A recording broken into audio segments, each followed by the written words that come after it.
Hey everybody, it's Jason Blaha here, and I thought I would just flip in a little bit of my recent bench footage that I've done from some of my workouts, including my speed work, because I set up over and over on it.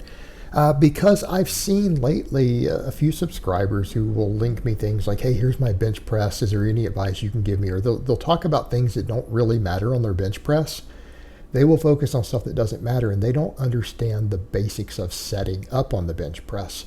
And what I mean by that is their foot position, their leg position, not getting in tight, not ratcheting up tight.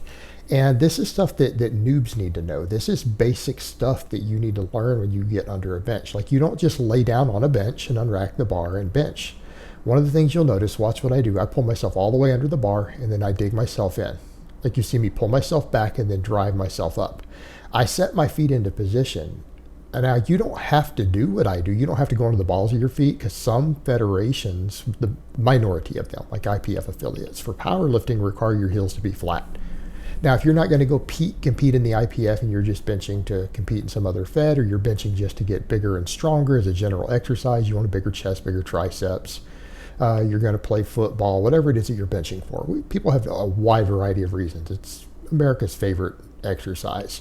You don't need to be as concerned about necessarily having the heels flat.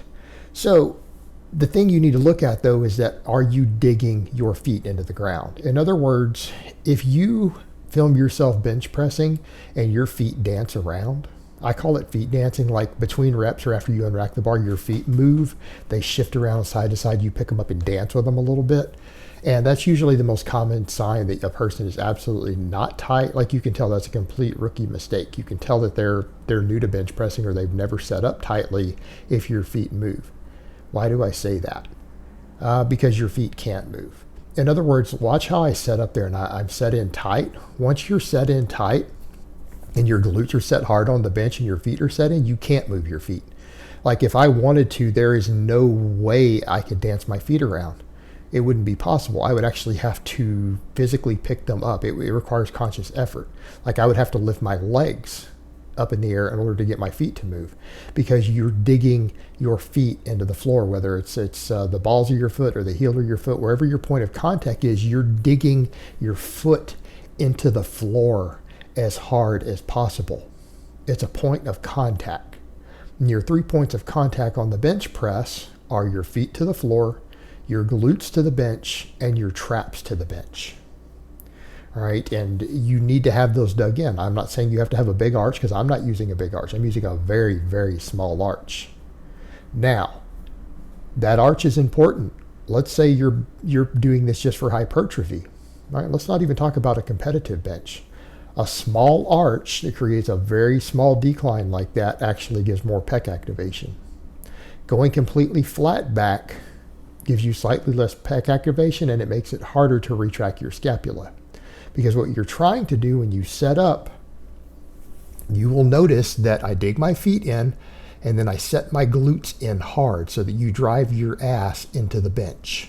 Your feet are driven hard into the floor. Usually I'm pushing mine forward. So once the balls of my feet are there, I'm actually using my quads to strain and push my feet forward, and then put my glutes into the bench. You pull your shoulder blades down and back. So you pinch your shoulders together before you even unrack the bar. You pinch your scapula together and then you retract them down. So you retract back and down, like you're crushing a walnut between them. So watch what happens when I set up here what I'm doing. And I'm setting onto my traps. My traps are touching the bench, not my lats. Notice my lats are not in contact with the bench. They're in the air. All right, so before you unrack the bar, you're pulling your shoulder blades down and back, and you're setting your trapezius onto the bench. And if you pull your shoulder blades in enough, your traps are going to pull up. They're going to shrug up a little bit, and they're going to be there. That's your point of contact. So your points of contact, it's a 3-point contact. Your feet in the floor, your glutes on the bench, your traps on the bench. And then when you push, you drive yourself away from the bar. That's one of the mental cues on the bench press, is that when you are pushing it up, you are driving, as you're pushing it up off of your chest, you're pushing yourself into the bench. That's one of the mental cues you use. So you drive your traps into the bench, you drive your ass into the bench, and then you have your feet planted in hard. Now, if you pull in tight enough, people will ask about leg drive. Leg drive is automatic. Watch what happens. You see that little bit of leg drive you see where just my hips move a hair? I'm not consciously doing that. That is an automatic response to sinking the bar into your chest. If your legs are dug in hard to the floor to where you have tension in your quads, because watch what I do. When I set up here, you notice my quads are flexed. And it's because I'm trying to kick my feet forward. Once my feet are there on the floor, I'm actually trying to leg extend. So my quads are actually tight. And so what happens is that when you bring the bar down, when you sink it into your chest hard, your quads automatically contract because you're flexing them further. You're pushing them down a little bit like a compressed spring, and that automatically creates that little bit of leg drive off the pause. If you sink the bar into your chest, if your legs are dug in tight. So your legs are not relaxed on the bench press, right? My quads are actually contracting on the setup. So you have your feet digging into the floor and you're contracting the quads, and that also helps pull you tighter into the bench with your glutes. So you're actually pulling yourself down into the bench so that it plants your ass hard, and the quads are digging your ass into the bench as they're digging your feet into the floor, because you're using them to push your feet forward, but they can't go forward because the floor is in the way. Bring the bar down, explode up. So that's what you need to understand when we talk about getting tight. When you're getting tight on the bench, I've had some people say that. They're like, well, what do you mean my feet are dancing? I'm squeezing my shoulder blades together. That's not tight. That's just your shoulder blades tight, which is an important part of it too, but your legs need to be set into the floor. You're creating stability.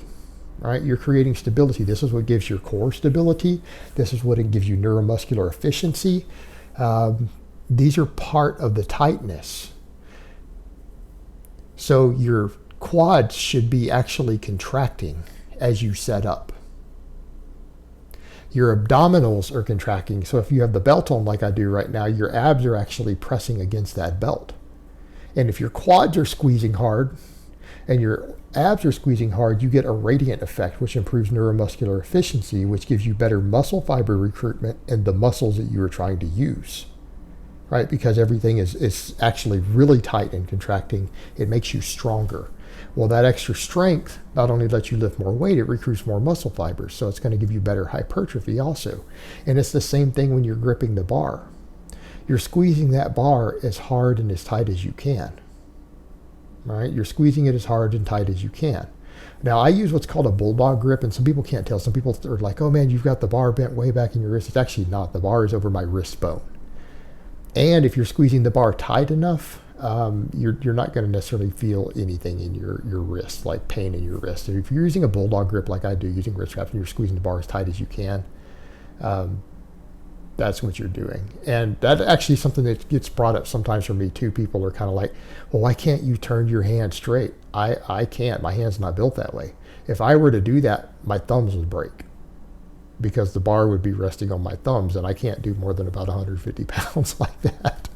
But that's kind of a side point. The point is you've got to find a grip style that's comfortable for you. I do what's called a bulldog grip, and you guys can look that up. But again, squeezing the bar is part of your tightness in your setup. So the things that need to be tight and squeezed are going to be your quads need to be tight, driving your feet into the floor. Your abs should be tight and squeezed because you get a full breath of air and then you push your abs out, but they also contract. Your shoulder blades are squeezed together and tight, so you have them retracted and down. And that will make your traps protrude out, which then gives you a point of contact on the bench. You squeeze the bar as hard as you can. And when you drive it off your chest, you are pushing yourself away from the bar while keeping your scapula retracted, and you're pushing your traps into the bench. You're pushing yourself into the bench. You're not trying to push the bar just away from you. You are pushing yourself away from the bar.